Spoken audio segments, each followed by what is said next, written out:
Interstellar movie एक बहुत ही complicated movie है जिसमें साइंस की थ्योरीज को दिखाया गया है। इस मूवी में speed of time, worm hole, black hole, binary code, gravity, इन सब चीजों को समझाया गया है। इस मूवी में मेन कैरेक्टर है कूपर, जिसके चारों तरफ इस पूरी मूवी का प्लॉट घूमता है। कूपर नासा में एक पायलट था, पर अब वो नासा में काम नहीं करता बल्कि मक्के की खेती करता है। और इसका एक सबसे बड़ा कारण ये है कि दुनिया को अब वैज्ञानिकों की नहीं बल्कि किसानों की जरूरत है, क्योंकि पूरी दुनिया अब भूख से जूझ रही है। धरती पर 7 साल पहले गेहूं उगना बंद हो गया और 1 साल पहले ओकरा और बाकी की चीजों की पैदावार भी खत्म हो चुकी है।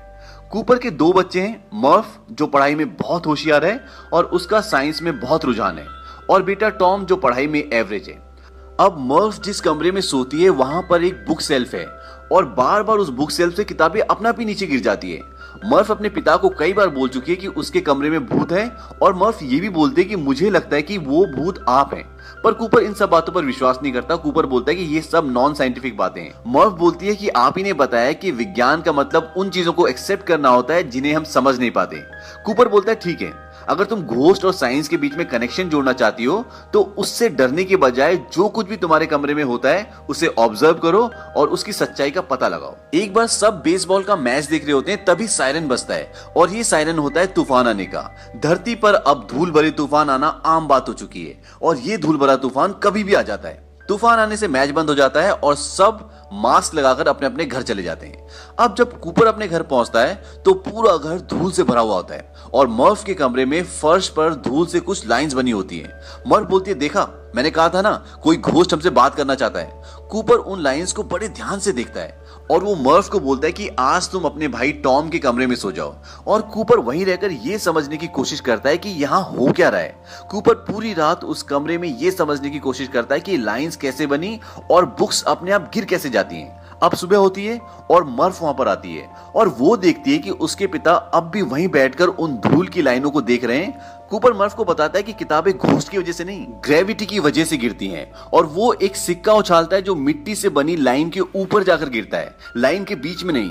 कूपर बताता है ये एक मैसेज है जो बाइनरी कोड के रूप में भेजा गया है। बाइनरी कोड एक भाषा है जो कंप्यूटर और कई इलेक्ट्रॉनिक डिवाइसेस में कोडिंग लैंग्वेज होती है, जिसमें 1 और 0 का इस्तेमाल होता है। जैसे हम किसी को मैसेज लिखने के लिए अक्षरों का इस्तेमाल करते हैं या हिसाब के लिए नंबर्स का इस्तेमाल करते हैं, इसी तरह बाइनरी कोड्स भी एक शैली है जिससे हम मैसेजेस भेज सकते हैं। अगर आप किसी को बताना चाहते हैं कि मैं मार्केट में हूं, तो आप नॉर्मली मैसेज टाइप करेंगे, मैं मार्केट में हूं। पर बाइनरी कोड में आप यही पूरा मैसेज सिर्फ 1 और 0 डिजिट के नंबरों के कॉम्बिनेशन से भेज सकते हैं।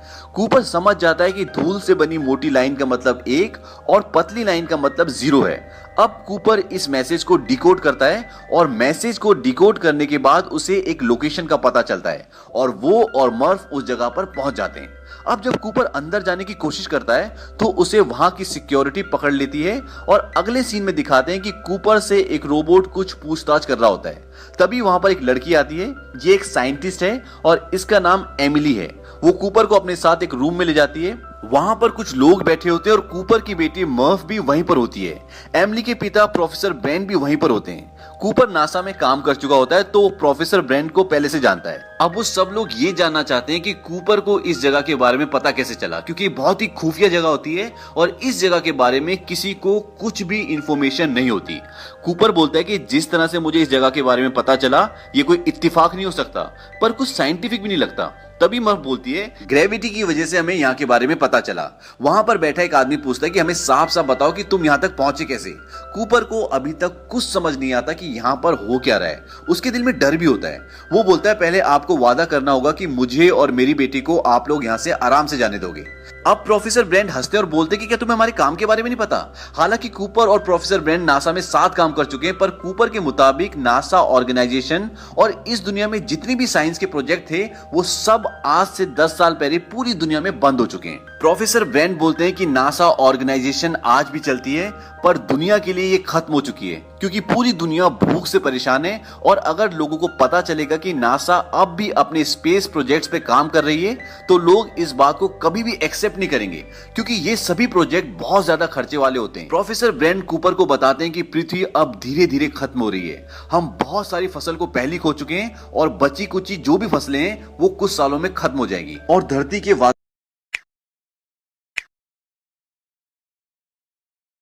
वातावरण में बदलाव आएगा और धरती से ऑक्सीजन खत्म हो जाएगा। कूपर बोलता है धरती को बचाने का कोई तो रास्ता होगा, कोई तो तरकीब होगी। प्रोफेसर ब्रेंट बोलते हैं कूपर हमें धरती को बचाना नहीं है, बल्कि अब इसे छोड़कर जाना होगा।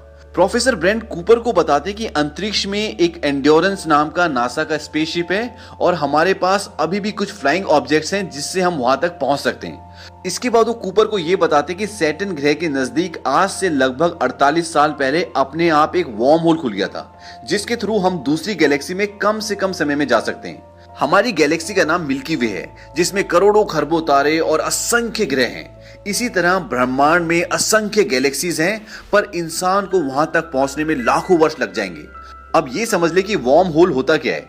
वार्म होल की थ्योरी एल्बर्ट आइंस्टाइन की है। जैसे एक पहाड़ है, अगर आपको पहाड़ की दूसरी तरफ जाना है तो आपको उस पहाड़ को पार करने में कई घंटे लग जाएंगे, पर अगर उसी पहाड़ में एक सुरंग हो तो आप कुछ ही मिनटों में उस पार पहुंच सकते हैं। बस एल्बर्ट आइंस्टाइन की थ्योरी के मुताबिक स्पेस में वार्म होल भी इसी तरह है, जो एक गैलेक्सी से दूसरी गैलेक्सी में जाने का शॉर्टकट है।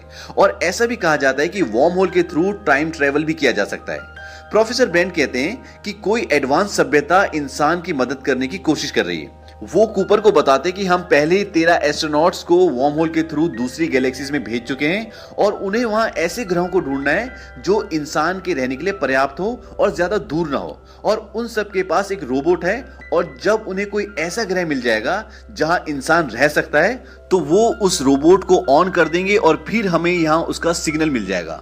अब जो 13 एस्ट्रोनॉट्स गए थे उनमें से उन्हें 3 का सिग्नल मिल चुका है, यानी 3 अलग अलग ग्रहों का। पर उन ग्रहों पर डायरेक्ट बात नहीं की जा सकती, तो सिर्फ उनके पास उन तीनों ग्रहों के सिग्नल्स हैं और इसलिए अब एक टीम बनाई जा रही है और उन तीनों ग्रहों पर, उन तीनों प्लैनेट्स पर उन्हें भेजा जा रहा है। और अगर तीनों में से कोई सा भी ऐसा ग्रह है जहां पर इंसान आराम से रह सकता है तो उसके बाद प्रोफेसर ब्रेंट के पास 2 प्लान है। Plan number 1, professor Brent gravity को समझने और उसे कंट्रोल करने की कोशिश कर रहे हैं, और अगर उन्हें कामयाबी मिल जाती है तो एक स्पेस स्टेशन के जरिए संपूर्ण मानव जाति को उस ग्रह पर भेज देंगे जो रहने लायक है। और इसके लिए उन्होंने एक स्पेस स्टेशन बनाया भी हुआ है, और वो स्पेस स्टेशन वही है जहां पर कूपर और प्रोफेसर ब्रेंट खड़े हैं। दरअसल ये कोई बिल्डिंग नहीं है, बल्कि आप इसे एक अंतरिक्ष यान कह सकते हैं। पर सबसे बड़ा सवाल यह है कि इतना बड़ा अंतरिक्ष यान अंतरिक्ष में जाएगा कैसे। इसके लिए वो ग्रेविटी को कंट्रोल करने के फॉर्मूले पर काम कर रहे हैं। अगर पृथ्वी पर कुछ देर के लिए ग्रेविटी को ऑफ कर दिया जाए तो इस विशाल यान को अंतरिक्ष तक आराम से भेजा जा सकता है, क्योंकि ग्रेविटी के बिना ये स्पेस स्टेशन अपने आप ही हवा में तैरने लगेगा और उसके बाद इसे बस दिशा दिखाने की जरूरत होगी, और इस तरह से पृथ्वी के लोगों को बचाया जा सकता है। तो ये है प्लान नंबर 1।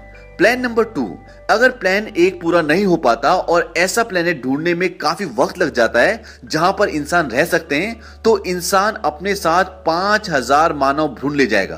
भ्रूण मतलब इंसान के डीएनए, और इन भ्रूण के जरिए नए लोगों को पैदा किया जा सकता है और इंसान की प्रजाति को बचाया जा सकता है। पर यह तय है कि धरती की लाइफ अब ज्यादा नहीं है और आने वाले समय में यहाँ पर सारे लोग मर जाएंगे। अब प्रोफेसर ब्रेंट कूपर को बोलते कि तुम भी इस मिशन में शामिल हो जाओ, क्योंकि हम एक पायलट की जरूरत है और तुम एक पायलट हो।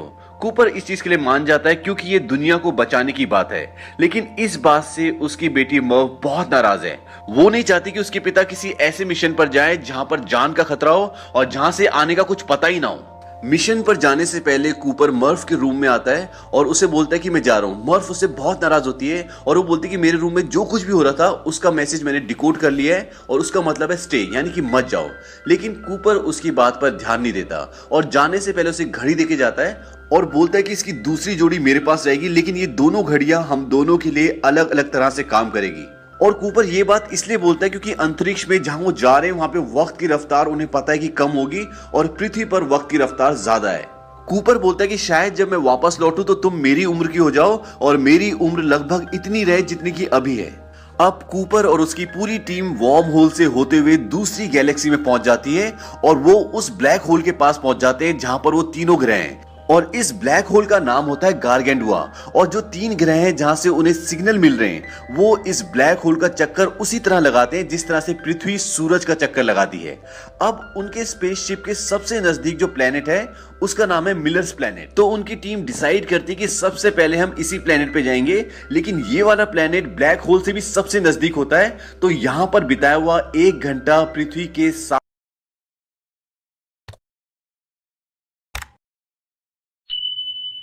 साल के बराबर होगा। अब मैं आपको ब्लैक होल के बारे में बता दूं। ब्लैक होल ब्रह्मांड में होते हैं और इनकी ग्रेविटी इतनी ज्यादा होती है कि अगर इनकी रेंज में कुछ भी आ जाए तो ये उसको अपने अंदर समा लेते हैं। सपोज सूरज भी अगर इनकी रेंज में आ गया तो ये उसको भी निगल जाएंगे।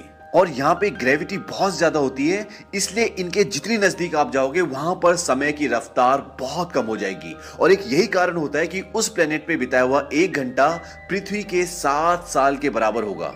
अब ये मिलर के प्लेनेट पे जाने की तैयारी करते हैं, लेकिन उनका एक साथी रोमली बोलता है कि मैं यहीं पे रुकूंगा और ब्लैक होल को ऑब्जर्व करूंगा और उसकी इक्वेशन को समझने की कोशिश करूंगा। बाकी के 3 लोग मिलर के प्लेनेट पे पहुंच जाते हैं और वहां पहुंचने के बाद वो देखते हैं कि उस पूरे प्लेनेट में 5 से 6 फुट का पानी होता है और कुछ भी नहीं होता। यहां पे जिंदगी संभव है ही नहीं। और मिलर जिसने उस प्लेनेट पे लैंड किया था वहां पर उसके फ्लाइंग ऑब्जेक्ट का सिर्फ मलबा होता है। अब एमिलिया उस तरफ जाने लगती है जहां से उसको सिग्नल मिल रहे थे। तभी कूपर पूछता है कि तुम कहां जा रही हो। वो बोलती कि पहाड़ों की तरफ, और वो उस तरफ जाने लगती है। लेकिन कूपर जब ध्यान से देखता है तो पहाड़ नहीं बल्कि वो लहरें होती हैं जो बादल को छू रही होती है। और इस प्लेनेट पे इतनी ऊंची लहरें इसलिए आती है क्योंकि यहाँ पर ग्रेविटेशनल पुल बहुत ज्यादा है और इसीलिए पानी को इतना ऊपर उठा देती है। अब वो एमिलिया को बताता है कि वो पानी की लहरें जल्दी वापस आओ, लेकिन तब तक एमिलिया वहां पे फंस जाती है। लेकिन रोबोट जो होता है वो उसे बचा लेता है और वो उसे अंदर ले आता है। लेकिन इस पूरे इंसिडेंट में उनके एक साथी की मौत हो जाती है क्योंकि वो भारी छूट जाता है और उनके फ्लाइंग ऑब्जेक्ट के इंजन में पानी भर जाता है और वो स्टार्ट नहीं होता। और वो तभी स्टार्ट होगा जब इंजन से पानी निकलेगा और उन्हें उस प्लेनेट से निकलने में 3 घंटे से ज्यादा हो जाते हैं। और जब वो अपने मेन स्पेसशिप में आते हैं जो अंतरिक्ष में होता है जिसका नाम है एंड्योरेंस, तो वहां पर आने के बाद वो देखते हैं कि जो उनके एक साथी वहां पे रह गया था वो लगभग बूढ़ा हो चुका है। वो बोलता है कि मुझे नहीं लगा था कि अब तुम वापस आओगे। कूपर बोलता है कि हमें कितने साल हो गए। वो बोलता है कि 23 साल 4 महीने और 8 दिन। इसके बाद वो बताता है कि आप लोगों के घर से मैसेज आए, उन्हें देख लो। और जब कूपर जाता है तो वहां पर उसके लिए कई सारे वीडियो मैसेजेस होते हैं। एक मैसेज में उसका बेटा बताता है कि अब दादाजी यानी कि कूपर के पिताजी इस दुनिया में नहीं रहे। वो उसे ये भी बताता है कि मेरी शादी हो गई और अब मेरे बच्चे भी हैं। कूपर हालांकि उसी उम्र का है लेकिन अब वो दादा बन चुका है। पर इतने साल बीत जाने के बाद मर्फ ने अपने पिता के लिए सिर्फ एक ही मैसेज रिकॉर्ड किया है क्योंकि उनसे नाराज थी। और वो उस मैसेज को उस दिन रिकॉर्ड करती है जिस दिन उसका जन्मदिन होता है, क्योंकि कूपर ने उसे कहा था कि शायद मैं तब वापस लौटूं जब तुम मेरी उम्र की हो जाओ। और आज मर्फ उस उम्र की हो चुकी है जिस उम्र में कूपर पृथ्वी से निकला था और इसीलिए मर्फ इस मैसेज को अपने पिता के लिए रिकॉर्ड करती है। यहाँ पर यह भी पता चलता है कि मर्फ अब साइंटिस्ट बन चुकी है और वो प्रोफेसर ब्रैंड के साथ नासा में काम करती है। इसके बाद ऊपर ये दिखाते कि अब ये तीनों जो बचे हुए ये डिसाइड कर रहे कि अब बचे हुए 2 प्लैनेट्स में से किस प्लैनेट में जाना चाहिए। कूपर और रोमोली बोलते हैं कि हमें मैन के प्लैनेट पे जाना चाहिए क्योंकि वो प्लैनेट उनके स्पेसशिप से पास में है। लेकिन एमिलिया बोलती है कि हमें एडमंड के प्लैनेट पे जाना चाहिए क्योंकि उस प्लैनेट से जो डेटा है वो ज्यादा प्रॉमिसिंग है, ज्यादा स्ट्रांग है, इसीलिए वो चाहते हैं कि उस प्लैनेट पे जाए। और इसकी एक वजह ये भी होती है कि वो एडमंड से प्यार करती है। यहाँ पर अब एक प्रॉब्लम ये भी होती है कि इनके पास अब इतना फ्यूल नहीं बचा कि ये दोनों प्लैनेट्स पर विजिट कर सके। इसीलिए अब ये डिसाइड होता है कि ये लोग मैन के प्लैनेट पे जाएंगे। ये लोग मैन के प्लैनेट पे पहुंच जाते हैं और वहां जाकर देखते हैं कि मैन स्लीपिंग चैम्बर में सोया हुआ होता है। वो उसे स्लीपिंग चैम्बर से उठाते हैं और वो बोलता है, इस मूवी की आगे की कहानी देखने के लिए स्क्रीन पर जो आपको थंबनेल दिख रहा है जिस पे लिखा हुआ है इंटरस्टेलर पार्ट 2, उस पे क्लिक कीजिए और इंटरस्टेलर की बची हुई कहानी को भी देखिए। अदरवाइज इसी वीडियो के नीचे डिस्क्रिप्शन में हमने सेकंड पार्ट का लिंक दिया है, आप वहां पर भी जाके क्लिक करके बाकी की बची हुई कहानी को देख सकते हैं।